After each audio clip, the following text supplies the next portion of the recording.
आमदार जितेंद्र आव्हाड यांना धमकीचा फोन आलेला आहे। रोहित गोदारा नावाच्या व्यक्तीचा धमकीचा फोन आहे।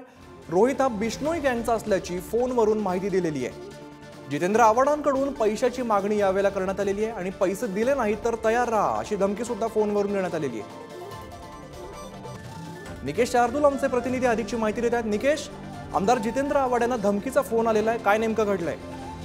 नक्कीच अमित, जर पाहिलं तर आपण पाहिलं तर अभिनेता सलमान खान याच्या घरावरती गोळीबार प्रकरण हे ताजं असतानाच आता आमदार जितेंद्र आव्हाड यांना देखील फोन आल्याची माहिती समोर आलेली आहे।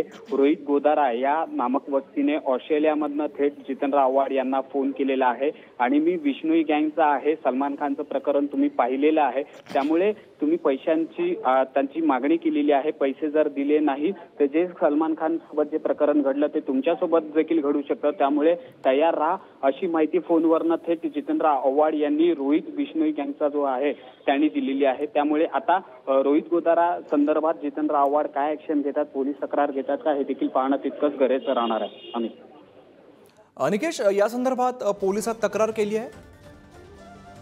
अद्याप देखील काही वेळापूर्वीच हा जितेंद्र आव्हाड यांना फोन आलेला आहे। आता या फोन संदर्भात संपूर्ण माहिती जी आहे जितेंद्र आव्हाड हे पोलिसांपर्यंत देणार आहेत, तक्रार देखील ते पोलिसांपर्यंत देणार आहेत। मात्र ह्या धमक्या अशा येतच असतात आणि अनेक वेळा जितेंद्र आव्हाड यांना अशा प्रकारच्या अनेक धमक्या आलेल्या आहेत। गेल्या महिन्यातच आपण पाहिलं तर जितेंद्र आव्हाड यांचं जे ठाण्यातलं जे निवासस्थान आहे घराबाहेर देखील विस्फोटक ठेवल्याची माहिती जितेंद्र आव्हाड यांना देण्यात आली होती। त्यामुळे आता जितेंद्र आव्हाड सध्या त्यांच्या टार्गेटवरती आहेत का, कोणाच्या टार्गेटवरती आहेत याची माहिती देखील आता पोलीस संबंधित घेतील आणि जितेंद्र आव्हाड आता नेमकी काय तक्रार करतात ते देखील पाहणं तितकंच गरजेचं राहणार आहे।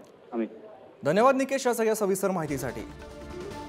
तर आमदार जितेंद्र आव्हाड यांना धमकीचा फोन आलेला आहे। रोहित गोदारा नावाच्या व्यक्तीचा हा फोन आल्याचं समजतंय। रोहित हा बिश्नोई गँगचा असल्याची फोनवरून माहिती देण्यात आलेली आहे।